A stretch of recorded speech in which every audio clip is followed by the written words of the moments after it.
Pozdrawiam, Waldek, kanał Photomix. Jak co poniedziałek, cotygodniowa dawka tutoriali. Dzisiaj będzie Photoshop i dokładnie będziemy robić, jak wcześniej było pokazane, światła z flarą do samochodu.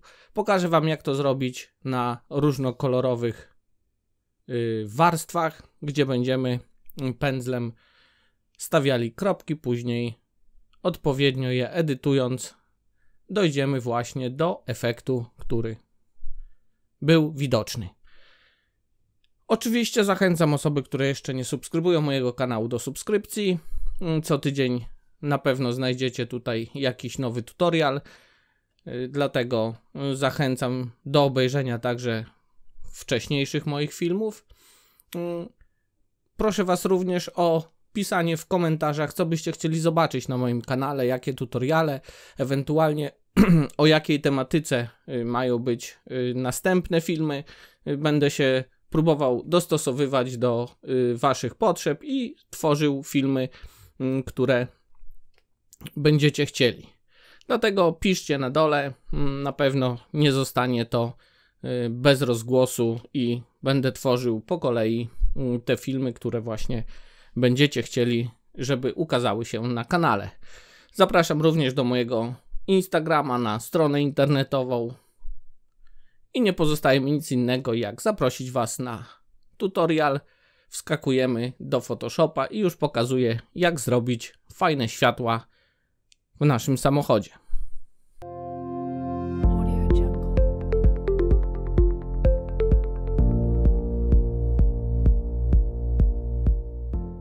Zdjęcie do projektu, te, które w tej chwili widzicie, możecie ściągnąć na dole. W opisie jest link, abyście mogli razem ze mną krok po kroku robić właśnie światła w tym samochodzie.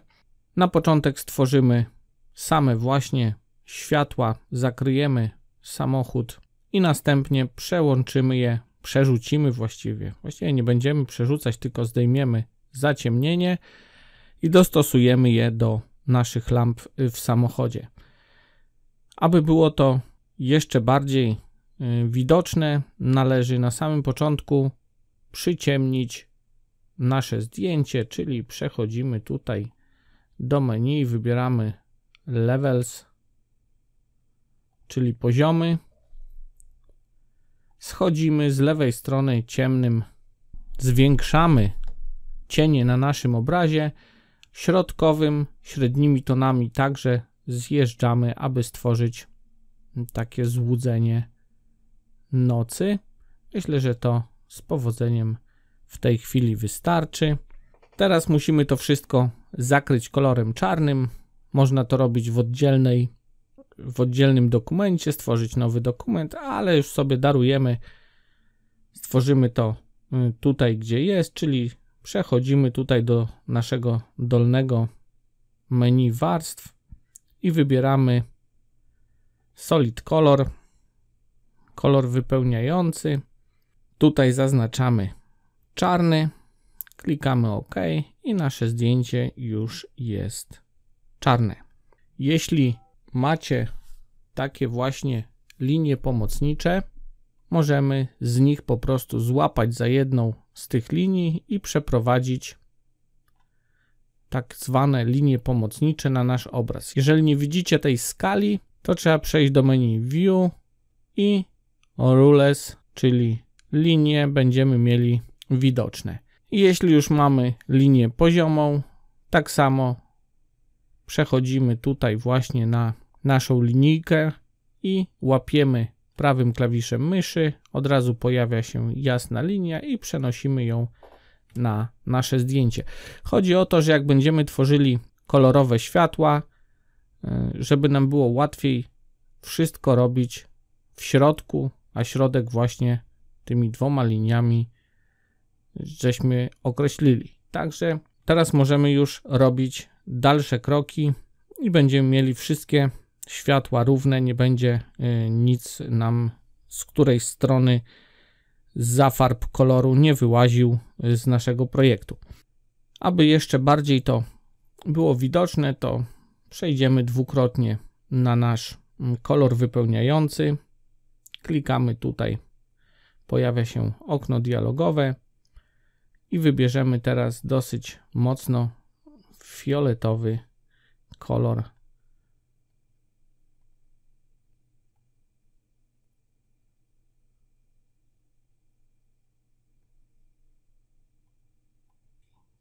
OK.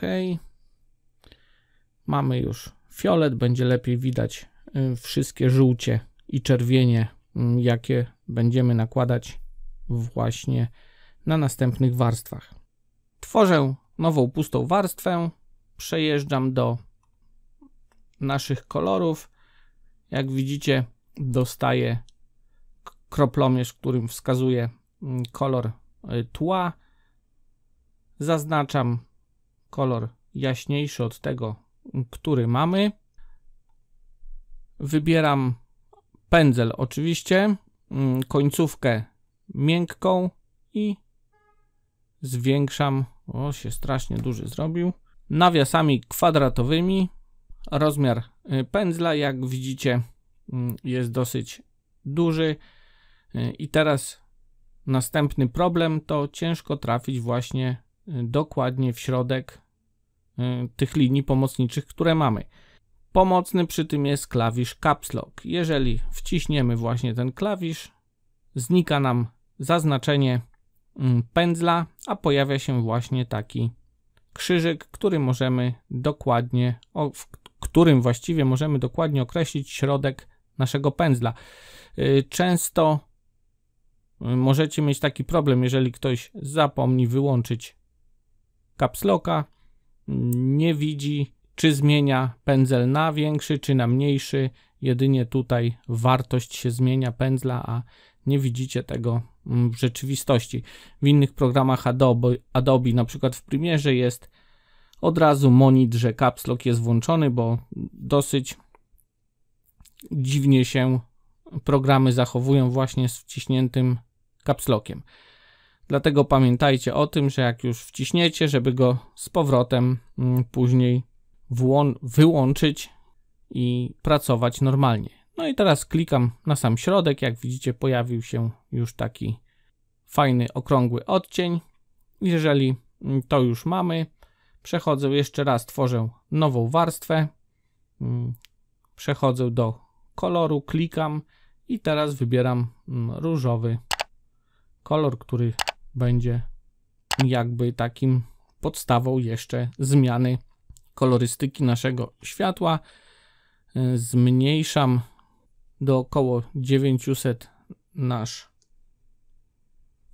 pędzel i tak samo jak wcześniej zaznaczam środek, klikam i jest już właśnie kolor różowy przechodzący w jasno-fioletowy, no i w ciemny fiolet naszego tła.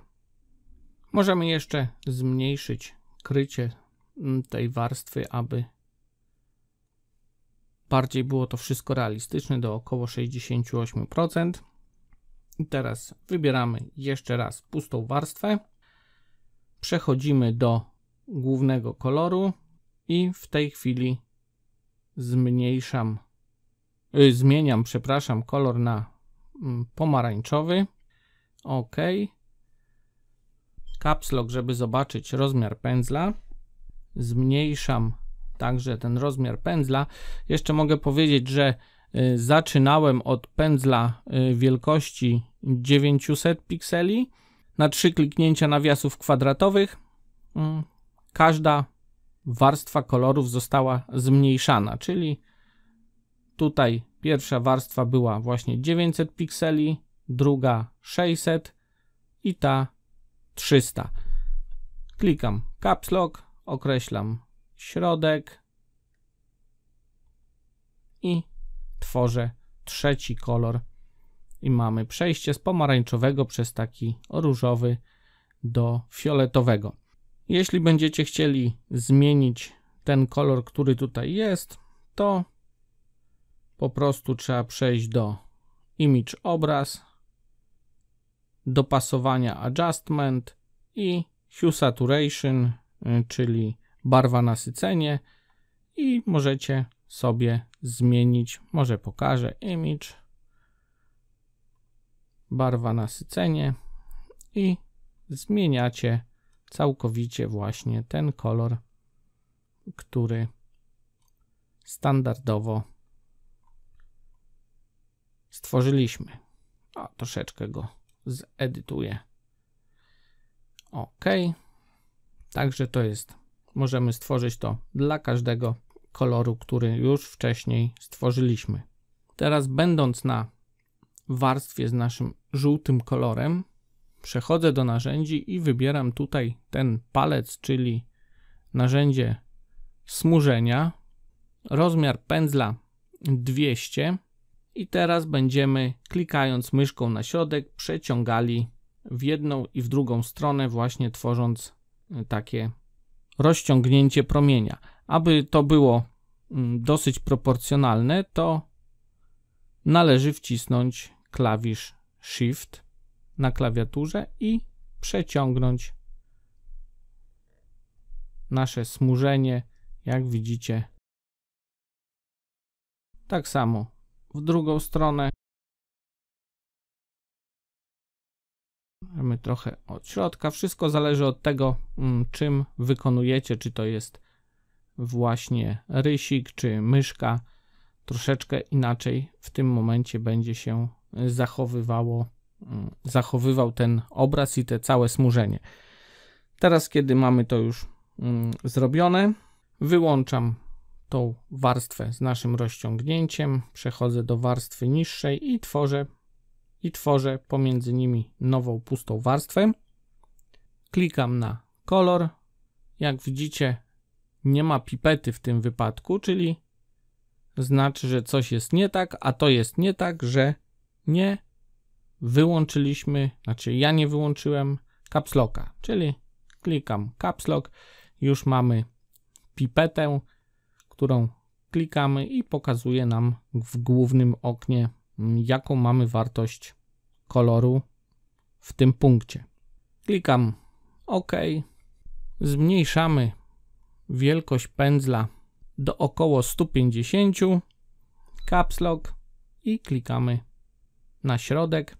Jak widzicie, nic się nie pojawiło, ponieważ kolor, który zaznaczyliśmy, jest identyczny z tym, który w tej chwili ma warstwa poniższa, ale będziemy robić takie podłużne promienie, dlatego na razie nie jest potrzebna zmiana koloru. Teraz, będąc na tej warstwie, przechodzę do menu Edit Widok, Edit Edycja i Free Transform, czyli swobodne przekształcenie, i mamy zaznaczenie już właśnie takiego kwadratu z naszym kolorem. Możemy to oczywiście zrobić skrótami Ctrl, Command, T. Teraz możemy rozciągać nasz obraz. Jak widzicie, jeśli mamy nowego Photoshopa, to automatycznie nam skaluje poziom z pionem. Dlatego jeśli nie chcemy tego, musimy wcisnąć klawisz Shift, czyli odwrotnie niż to było kiedyś. I jak widzicie, można rozciągnąć, ale też nie o to nam chodzi. Wciskamy klawisz Shift z Altem i teraz możemy to proporcjonalnie rozciągnąć. Jak widzicie, troszeczkę to jest mocno rozstrzelone, dlatego to samo zrobimy tylko w drugą stronę, tutaj z tymi punktami. Shift Alt wciskamy i do dołu zmniejszamy właśnie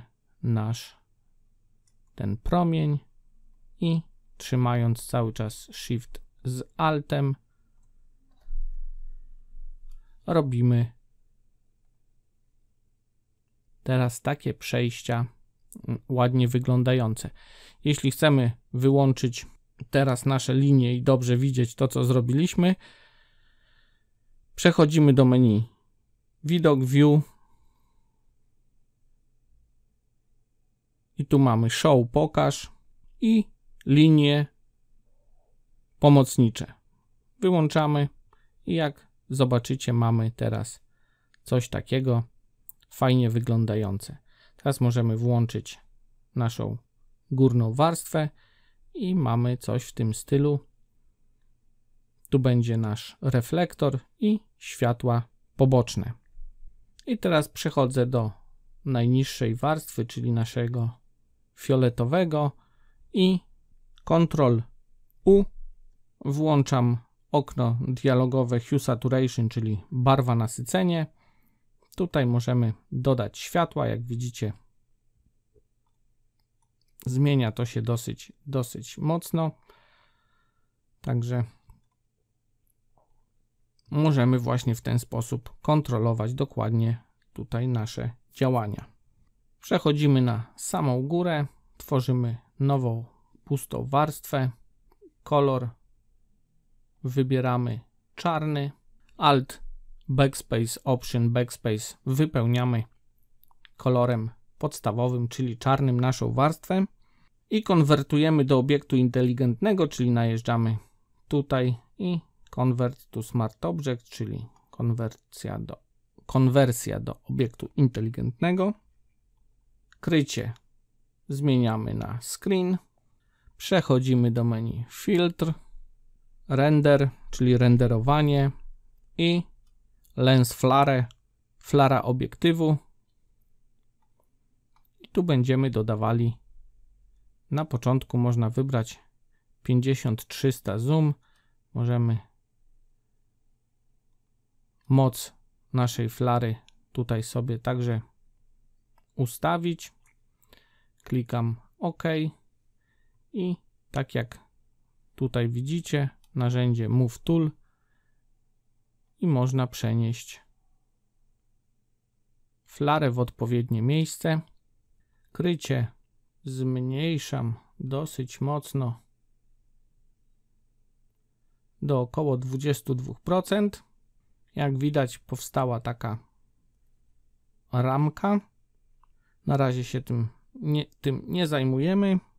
Przechodzimy jeszcze raz do menu Filtr, Blur rozmycie i Gaussian Blur rozmycie gaussowskie. Tutaj dosyć delikatnie promień na około 5 pikseli. OK. Przechodzimy na dół, dodajemy maskę warstwy, wybieramy pędzel, kolor czarny, włączamy Caps Lock, duży pędzel i po prostu obmalowujemy miejsca naszej flary, które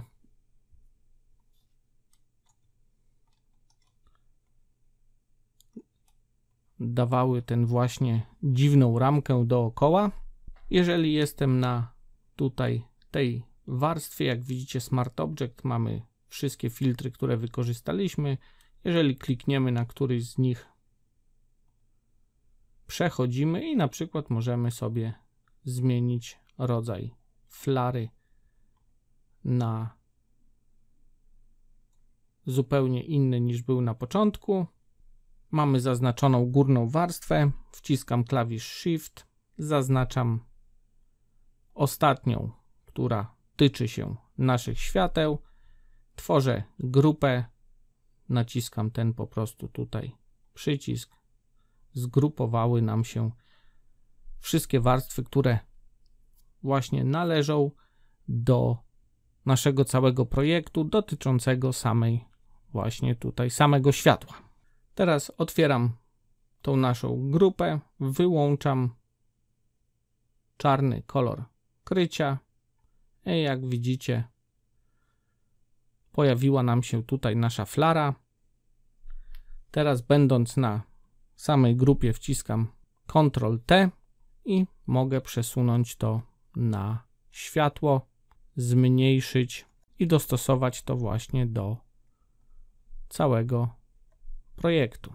Tutaj zabawa jest w zależności od tego, co chcecie uzyskać. I taki mamy właśnie efekt. Oczywiście, jak widzieliście na zdjęciu, które to ukazywało. Troszeczkę dłużej się tym bawiłem, także efekt jest inny, ale to jest ta sama zasada, po prostu podczas transformacji uzyskałem inne proporcje, dlatego to jest troszeczkę zróżnicowane.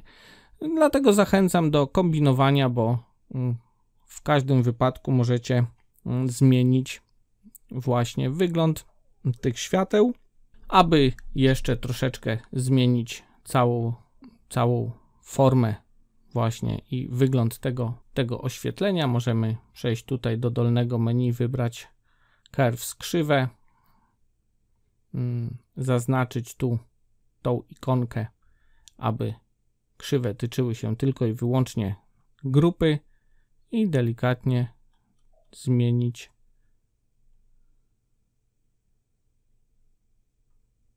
właśnie światła. Tak samo możemy jeszcze raz tutaj przejść do menu, wybrać Hue Saturation.